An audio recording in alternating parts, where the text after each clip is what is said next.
Hey! Captain, Zack. What? Captain. I don't want it.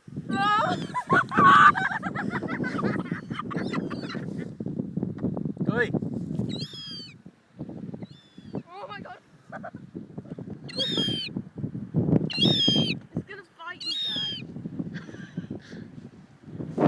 Oh no. No, no, no.